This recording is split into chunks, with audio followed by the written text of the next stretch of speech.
Quero saudar a igreja com a paz do Senhor. Me sinto alegre de estar na casa de Deus. Esses dias também ausente por causa de um resfriado, mas Deus tem um tempo determinado em todas as coisas debaixo do céu e da terra. Estamos aqui para louvar e bendizer o nome do Senhor. Peço que os irmãos abram as suas Bíblias no Salmo 3. É um salmo pequeno, nós vamos ler todos os versículos, amém? Salmo de número 3. Amém? E diz assim a palavra do Senhor. Obrigada. Confiança em Deus na adversidade. Salmo de Davi quando fugia de Absalão, seu filho. Senhor, como tem crescido o número dos meus adversários. São numerosos os que se levantam contra mim.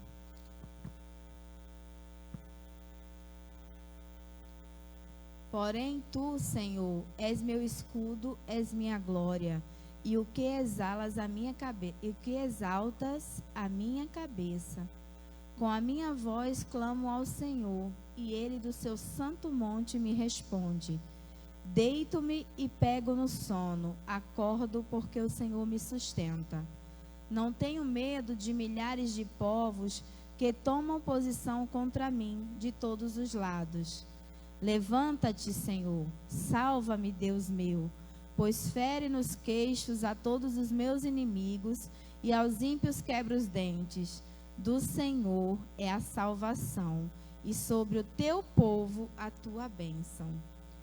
Irmãos, é um salmo muito pequeno, e outro dia eu estava meditando e eu achei muito interessante para os nossos dias atuais.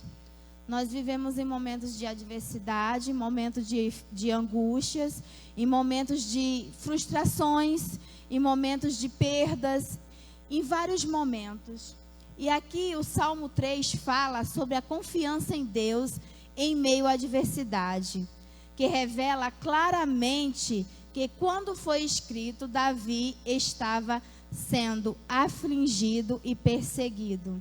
Não está diferente do dia de hoje. Nós vivemos perseguições dia após dia, nós vivemos lutas constantes, mas nós sabemos que assim como Davi era aquele que confiava em Deus, nós confiamos naquele que tudo pode fazer pelas nossas vidas. A princípio, esse salmo foi escrito por Davi durante o tempo em que seu próprio filho Absalão se revoltou contra ele. Conforme registros bíblicos, Absalão realmente ficou obstinado em tomar o trono de seu pai a qualquer custo, tornando-se um perigoso inimigo. Como resultado disso, Davi foi obrigado a fugir para Jerusalém para escapar da ira do filho. Está lá situado em 2 Samuel 15, verso 18. Junto com os membros da sua casa, Davi atravessou o Jordão e acampou em Manaim. Vale lembrar que Deus permitiu a rebelião de Absalão como parte da disciplina a que Davi foi submetido por causa do seu pecado com Batseba, que está lá também situado em 2 Samuel 12, do 1 ao 12. Ou seja, tudo que nós fazemos nessa vida, com certeza teremos consequências. Tudo que nós plantamos, nós iremos colher. E com Davi não era diferente. Embora lá no Salmo relata que ele era um homem segundo o coração de Deus, ele também teve seus erros, ele também teve suas quedas, porém ele reconheceu que o Senhor poderia o livrar e simplesmente pediu perdão e se arrependeu. Conosco não é diferente. Nós vemos aqui nesse salmo que é um salmo que ele estava aflito, porque ele não sabia como lidar com a perseguição do próprio filho. Mas nós sabemos que a Bíblia relata que haverá que vai ser o quê? Filho contra pai, pai contra filho, mãe contra filho. Isso é um cumprimento da palavra de Deus. E assim como foi com Davi, eu creio que naquele momento ele não teve a noção de como fazer para ir de contra o filho. E ele preferiu fugir. Sendo assim, eu separei 4 tópicos no qual se encaixam muito bem nesse salmo. O primeiro é o reconhecimento da adversidade. Irmãos, muitas das vezes nós estamos ali, passamos por tribulações, passamos por lutas, mas achamos que somos super-heróis, que nós vamos conseguir fazer tudo sozinho, que nós não precisamos de ninguém. Aí é que você se engana, meu irmão. É nessa hora que você precisa abrir a sua boca e comunicar com as pessoas o que você está passando. Sabe por quê? Porque o cordão de 3 dobras não se arrebenta fácil. E se você estiver ali, aliançado com seu irmão, com certeza você não vai cair, você vai estar fortalecido. O salmista começa dizendo a Deus que o número de seus adversários havia crescido grandemente. Ele diz: são numerosos os que se levantam contra mim. Nessa declaração, Davi pode ser melhor explicada à luz do livro do livro de Samuel, que registra acerca de seu provável contexto histórico. Ou seja, o texto bíblico diz que veio um mensageiro a Davi e lhe disse: todo o povo de Israel segue decididamente Absalão. Está lá em 2 Samuel 15, verso 13. Isso significa que a oposição de Absalão foi tão forte e persuasiva que ele conseguiu arrebatar os corações dos israelitas a seu favor. Vemos que Davi intensifica suas palavras quando descreve o aumento das suas aflições, que muitos é o que estavam contra ele, e que muitos diziam que não havia salvação em Deus para ele. Mas é muito fácil eu falar que não há salvação para Deus. Como que eu não sou juiz para falar? Como que eu posso dizer que não há salvação para ninguém?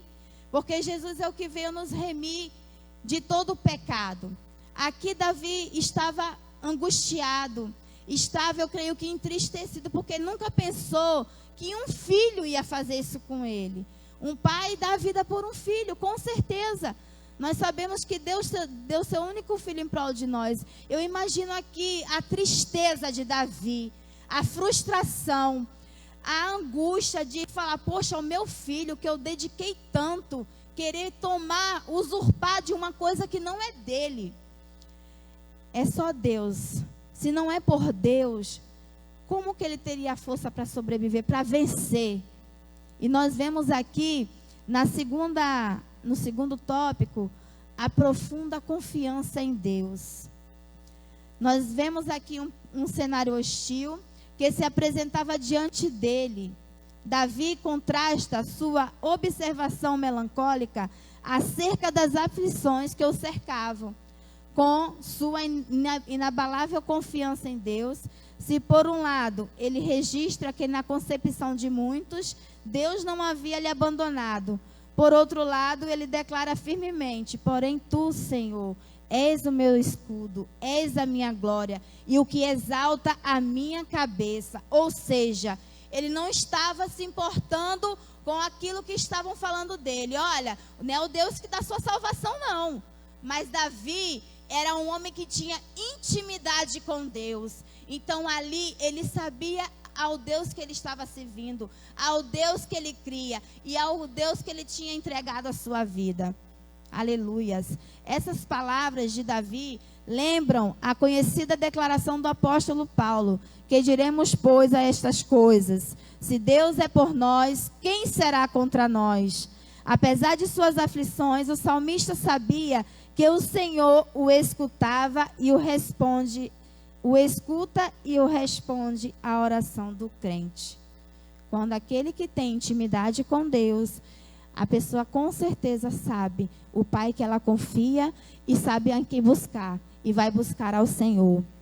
Todavia, a confiança de Davi em Deus não era apenas teórica, mas experimental. Alguém dizer que confia em Deus é uma coisa, viver com quem confia em Deus é outra. Ou seja, Davi, por tudo que ele passou, ele jamais deixou de confiar em Deus. Ele jamais deixou de crer naquele que fez tudo por ele, naquele que colocou ele no lugar que ele chegou, a rei. Nos versos seguintes do Salmo 3, o salmista mostra que sua declaração de confiança em Deus não era vazia e superficial, mas era algo que norteava sua vida, apesar das dificuldades enfrentadas. Por esse motivo, ele diz: deito-me e pego no sono, acordo porque o Senhor me sustenta. Davi aqui fala, e trazendo para o dia de hoje, Deus é que tem sustentado a igreja. Nós não sabemos nosso dia de amanhã, nós não sabemos nem daqui a 1 minuto o que irá acontecer. Deus tem sustentado e velado pela sua igreja dia após dia. Nós temos que ser gratos ao Senhor por tudo que Ele tem feito e por tudo que Ele há de fazer. Eu imagino que nesse momento de dor, de angústia de Davi lá, poxa, o meu filho, por que será que ele fez isso? Eu imagino a dor daquele pai, porque ele foi ingrato, foi um filho ingrato, um filho que deu as costas para o pai. Mas nós sabemos que Deus é um Deus que, por mais que nós façamos o errado, Ele está sempre ali com a mão estendida para nos colocar de pé. Davi expressa sua confiança em Deus usando a figura de alguém que é capaz de dormir tranquilamente num acampamento de guerra, embora o inimigo estivesse ao seu redor, e ele viveu literalmente essa situação. Na boca de incrédulo, essa ideia soa como imprudência, mas na boca do crente, essa ideia apresenta como testemunho vívido do sustento e da proteção de Deus. Não adianta, nós podemos estar em tribulação, em prova, mas nós sabemos que temos um Deus que Ele vela e que Ele luta e guerreia por nós a todo tempo. Terceiro tópico, o pedido de livramento. Davi realmente confiava em Deus. Ele sabia que suas orações sinceras eram ouvidas pelo Senhor. Por isso, ele não perdeu tempo e praticou a oração. Levanta-te, Senhor, salva-me, Deus meu, pois fere nos queixos a todos os meus inimigos e aos ímpios quebra os dentes. Muitos dizem confiar em Deus, mas não fala com Deus em oração. A prática da oração contínua e perseverante é um dos sinais distintivos de que alguém realmente possui a verdadeira fé. Como alguém pode crer verdadeiramente em Deus e não busca nele o seu socorro? Isso não faz o menor sentido, né, irmãos? Se nós falamos, se nós professamos com a nossa boca que confiamos em Deus, e por que buscamos muitas das vezes ajuda em coisas que não pertencem a Deus? Muitas das vezes nós queremos que o nosso irmão seja Deus, Deus socorro, mas não é assim que funciona. Embora Davi desfrutasse de tanta paz e tranquilidade mental e estivesse em tal estado de ânimo para não ter medo de 10 milhares de homens, ainda assim ele não negligenciou os meios corretos de libertação e segurança. Isto é, a oração a Deus. Ele conhecia o seu Deus e não perdia tempo em recorrer a Ele. Enxergo essa oração de Davi como um tipo de grito de guerra, evocando a presença de Deus na batalha. Também nota-se que a preocupação de Davi em sua oração não era meramente com a sua pessoa, mas com a honra ao Senhor. Ele não estava preocupado só com ele. Senhor, será que eu estou te agradando? Será que eu estou fazendo a tua vontade? Senhor, me ensina como fazer, me ensina o que eu tenho que fazer. Porque você imagina, ele sai da terra dele, vai para Jerusalém, por causa de afronta do filho, e ele fica simplesmente, eu creio assim, atordoado, simplesmente confiando, mas Davi, ele escolheu confiar a melhor pessoa, ele escolheu confiar a Deus. Aleluias. Deus havia constituído Davi como rei de Israel. E qualquer um que quisesse usurpar sua posição estava desprezando o propósito divino. Estava querendo colocar sua própria força acima da vontade de Deus. E muitas das vezes nós fazemos isso. Inconscientemente ou conscientemente, nós achamos que devemos ajudar a Deus. Devemos falar, Deus, é assim que se faz. Não é assim. Deus sabe de todas as coisas. Ele é onipotente, onisciente e onipresente. Aleluias. Quarto, o reconhecimento da soberania de Deus. Davi termina o Salmo 3 com uma declaração direta sobre a soberania de Deus. Do Senhor é a salvação, e sobre o teu povo a tua bênção.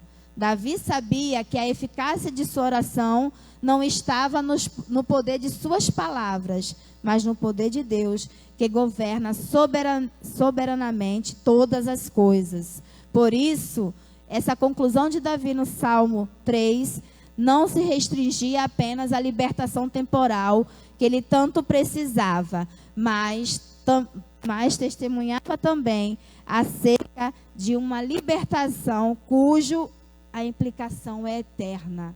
Ou seja, ele não estava simplesmente aqui pensando numa libertação momentânea. Porque muitas das vezes nós viemos para a casa do Senhor, nós falamos que confiamos em Deus, nós falamos que Deus é o nosso refúgio, é a nossa fortaleza, mas temporariamente. Quando nós saímos da igreja, nós mudamos as nossas atitudes, nós fazemos coisas que não agradam a Deus. Aqui, Davi fala que a libertação dele não foi temporal, foi para a eternidade. Foi para estar nos céus com o Senhor. Foi para buscar e galgar a vida eterna. Assim como nós estamos aqui dia após dia. Nós temos que ver, irmãos, que a todo momento o diabo ele vem o quê? Tentar nos afligir. Ele faz coisas com eficácia, se não matar, roubar e destruir. E ele não brinca disso. Eu creio que aqui Davi se entristeceu tanto com a situação de ter que fugir do próprio filho. O próprio filho afrontando ele, falando que queria tomar o trono dele. Mas quando Deus te dá algo, irmãos, não adianta o diabo tentar vir te tirar, porque não vai conseguir. Porque aquilo que é para ser seu será. Aquilo que Deus tem para mim e para você nessa terra, Ele vai fazer. Mas muitas das vezes queremos as coisas de imediato. Queremos tipo um Pix, instantâneo. Mas será que eu e você estamos fazendo as coisas para que Deus haja em nossa vida instantaneamente? Davi tinha respaldo com Deus. Embora ele tenha errado, ele tenha pecado, mas ele era um homem segundo o coração de Deus. Porque a todo momento que ele errava, ele retornava e pedia perdão. E muitas das vezes nós não queremos retornar. Nós não queremos nos humilhar. Nós não queremos pedir perdão, irmãos.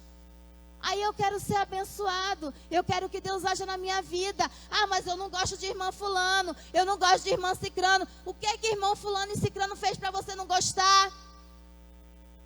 Irmãos, é tempo de voltarmos e nos arrependermos. Porque as horas, Deus está às portas, irmãos. Aqui Davi, ele não pensou meia vez. Ele fugiu sim, mas ele sabia em quem ele cria. Ele sabia em quem estava a confiança dele. Ele em momento nenhum tutubiou ou pensou em voltar para trás. Ele confiava em a todo momento que vinha a frustração, a angústia. Eu creio que enfrentamento, Senhor, estou nas tuas mãos. Eis-me aqui, me guarda, me livra. Eu me deito e me acordo porque o Senhor me sustenta. E é isso que o Senhor tem feito com a igreja dele hoje. Ele tem guardado, ele tem livrado, ele tem suprido. Ele tem feito coisas grandiosas, irmãos. Mas infelizmente nós nos apegamos aos detalhes pequenos. Se Deus não fizer assim, não quero não, não é assim.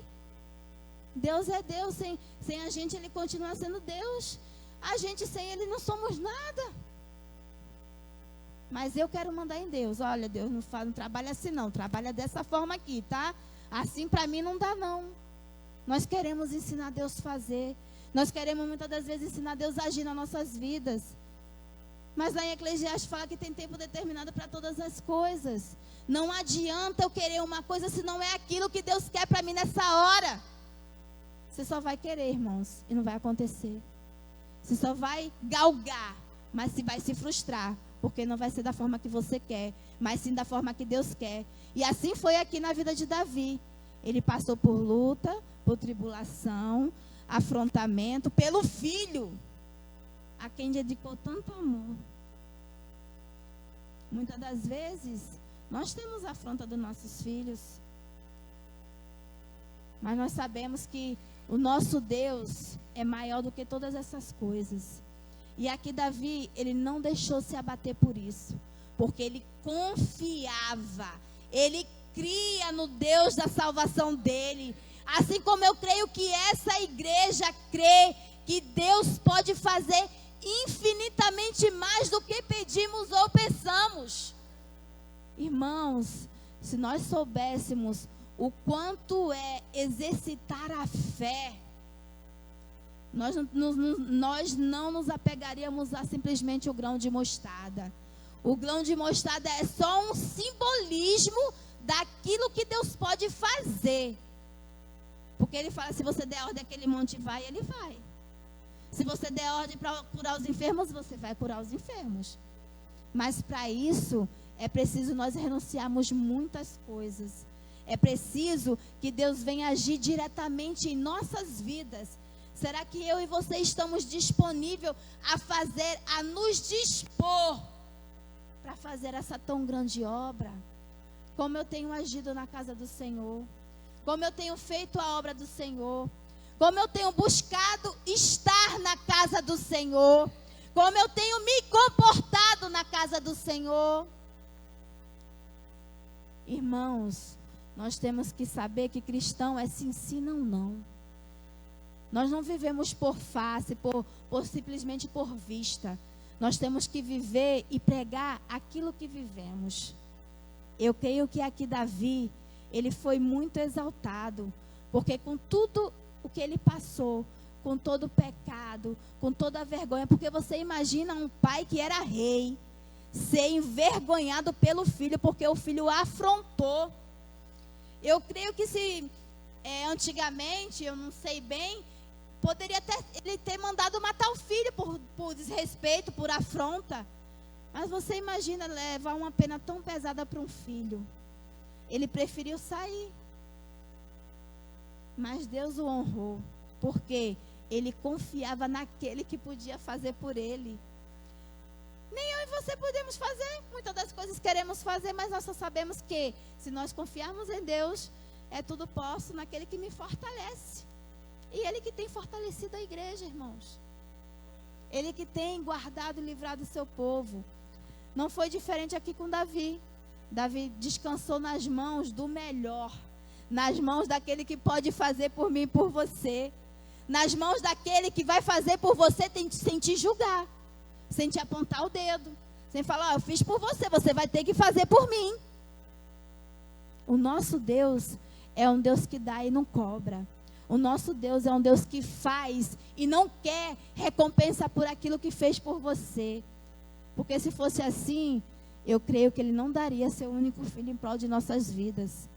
Porque você dar o seu filho em prol de pecadores que não valiam nada, em prol de pessoas que nem estavam atentas àquilo que Ele queria fazer. E Jesus foi lá e morreu por nós. Que nós possamos parar e pensar naquilo que Deus pode fazer, irmãos. E Ele faz. Quando Ele fala que vai fazer, que vai agir na minha e na sua vida, não tem adversidade, não tem porta fechada, não tem janela fechada, não tem rua fechada que Ele não abra em prol dos filhos dele. Eu vou só falar algo que aconteceu comigo essa semana. Na verdade, não foi essa semana. Foi final de dezembro. A nossa irmã Jussiane colocou lá no grupo da SEC uma vaga para pleitear um cargo de um contrato no estado. Falei, estou em casa mesmo, vou me inscrever. E Me inscrevi. O Maurinho acho que não quer nem mais olhar mais para a minha cara de tanto que eu mandei mensagem para ele, que uma hora deu um bug no sistema, saiu o nome de todo mundo, saiu o nome do colégio que eu me inscrevi. Eu falei, ai Senhor, já era. Resumidamente falando, foram para 99 pessoas classificadas e a irmãzinha aqui estava classificada para a honra e glória do nome do Senhor. E já estou trabalhando desde segunda. Toda honra e glória seja dada ao nome do Senhor. Em meio às adversidades, Ele move a nosso favor. Embora muitas das vezes sejamos infiéis, o nosso Deus é fiel e justo. E a bênção dele não tarda, chega na hora certa. E assim eu agradeço a minha oportunidade em nome de Jesus.